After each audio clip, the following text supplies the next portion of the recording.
देश भारत के प्रधानमंत्री नरेंद्र मोदी से यह उम्मीद कर रहा है, यह चाहता है, उसके मन की बात यह है कि वो पाकिस्तान को करारा जवाब दें।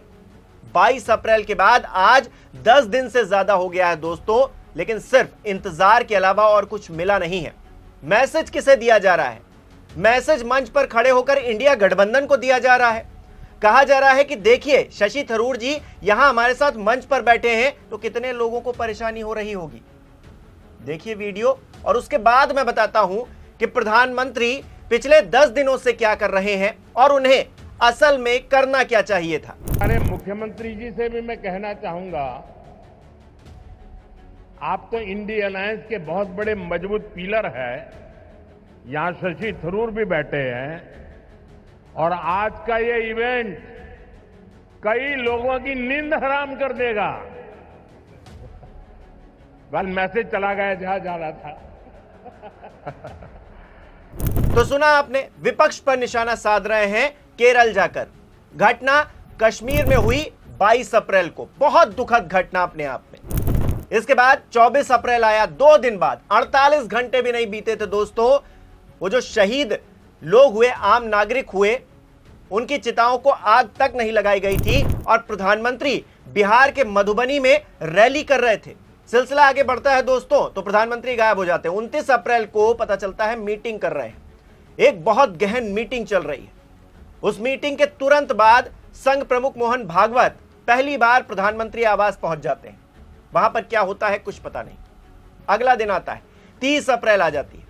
मोदी सरकार ने जातिगत जनगणना कराने का ऐलान कर दिया और विपक्ष पर जो तंज कसे जा रहे थे प्रधानमंत्री की तरफ से, उनको अर्बन नक्सल बताया जा रहा था, वो बात को शायद प्रधानमंत्री भी भूल गए।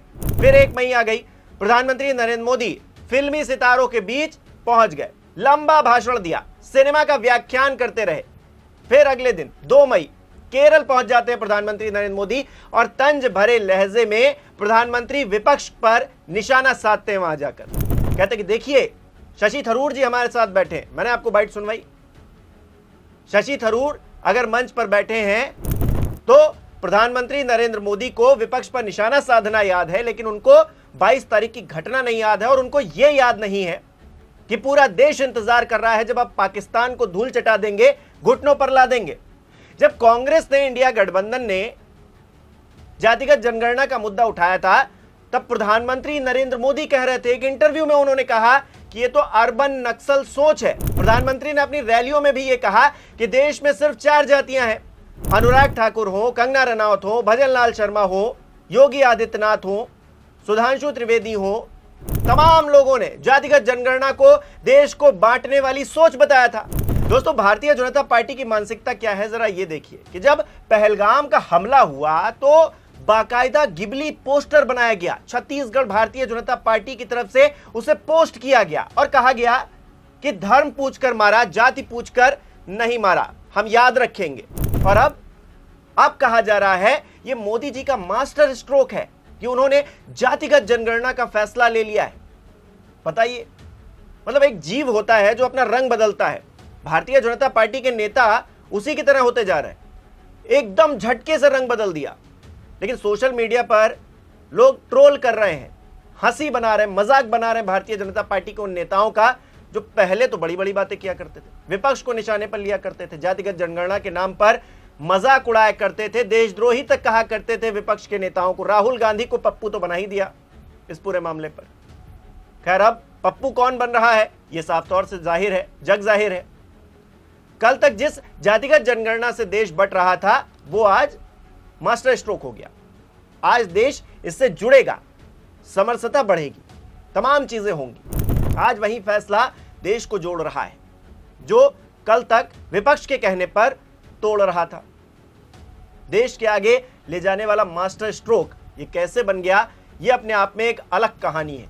लेकिन हमारा सवाल लगातार इस मुद्दे को लेकर उठ रहा है जिस मुद्दे को प्रधानमंत्री ने शायद भुला दिया।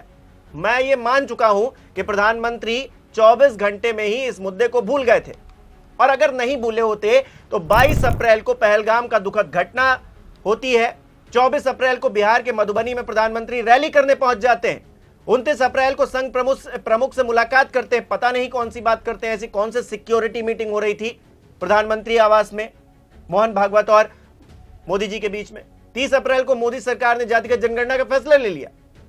22 तारीख को इतना बड़ा देश के अंदर हमला हुआ। बीएसएफ का जवान जो है अगले दिन, लगातार हम इस मुद्दे को भी उठा रहे हैं कि बीएसएफ का जवान पाकिस्तान के कब्जे में है, उसको भी 10 दिन हो रहे हैं, लेकिन प्रधानमंत्री का ध्यान कहां है। 1 मई को फिल्मी सितारों के बीच में भाषण दे रहे हैं, सिनेमा का व्याख्यान कर रहे हैं, केरल पहुंच रहे हैं अगले ही दिन, और क्या कर रहे हैं, तंज मार रहे हैं विपक्ष पर। अगर नाकामी को छिपाना ही है तो कोई और तरीका ढूंढिए। बार बार मंच पर आकर यह क्यों दिखाने की कोशिश की जाती है कि आप बिल्कुल भी संवेदनशील नहीं रह गए, और हम ऐसे सवाल उठाएंगे तो हमको ही उठाकर बैन कर दीजिए। आपको तो पता ही है दोस्तों किस तरह से हमारे ऊपर डिजिटल स्ट्राइक की गई, हमारा जो नेशनल चैनल है उसको बंद कर दिया गया। लेकिन प्रधानमंत्री मंच पर जाकर विपक्ष को निशाना बनाए 10 दिनों में तो ठीक, फिल्मी सितारों के बीच में पहुंचकर लंबा व्याख्यान दें वो भी ठीक, बिहार चले जाएं, रैली करें जाकर 48 घंटे के अंदर वो भी ठीक, जातिगत जनगणना का फैसला वो तो मास्टर स्ट्रोक है ही, सब कुछ ठीक। लेकिन ठीक क्या नहीं है, हमारे सवाल। हम सवाल पूछ लेंगे तो हमको ब्लॉक कर देंगे, हमको बैन कर देंगे। दर्शकों, आप ही का प्यार है कि हम यहां पर खड़े होकर अब तक सवाल पूछ पा रहे हैं, नहीं तो सरकारें चाहें तो किस तरह से स्वतंत्र मीडिया जो आपकी वजह से खड़ा हुआ है, आपके प्यार की वजह से खड़ा हुआ है, उसका गला घोट दे, मुंह सिल दे, ताला मार दे, और ताला मार ही दिया।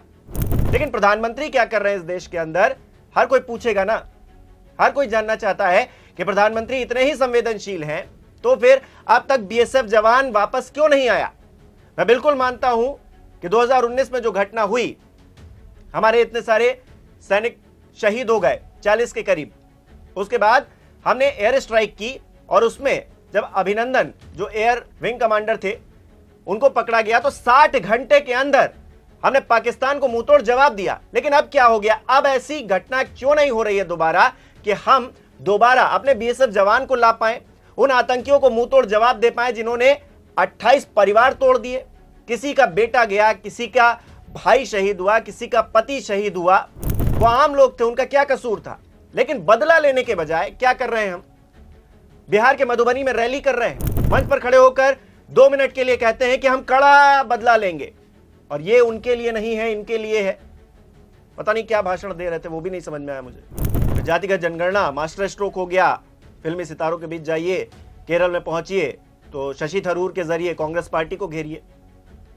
सब प्रधानमंत्री इसीलिए तो है, प्रधानमंत्री इसलिए थोड़ी ना है कि वो उन लोगों को इंसाफ दिलाएं जो अब इस दुनिया में नहीं रहे।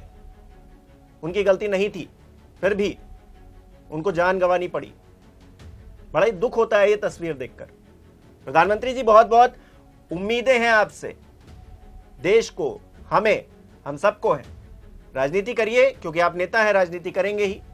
भारतीय जनता पार्टी भी राजनीति करे, विपक्ष भी राजनीति करे, सब कोई करे, लेकिन इस वक्त तो एकजुट हो जाइए कम से कम। विपक्ष एक सुर में कह रहा है कि आप बदला लीजिए पाकिस्तान से, लेकिन आपने इंडस वाटर ट्रीटी को खत्म करके सब कुछ हो गया आपके लिए। आप तो कह रहे थे, गोदी मीडिया आपकी चला रही थी कि एक एक बूंद पानी को तरस जाएगा पाकिस्तान, अभी तक तरसा नहीं। इसको देखने के लिए मैं भी बेचैन था कि कब होगा ऐसा, और होना चाहिए, बिल्कुल मैं चाहता हूं ऐसा हो, लेकिन बदला ले ही नहीं पा रहे। बदला लेने के बजाय विपक्ष पर तंज कस रहे हैं। क्या दिन आ गए हैं दोस्तों, आप ही बताइए कमेंट करके कि आप इस सिचुएशन को किस तरह से देखते हैं। बहुत बहुत धन्यवाद।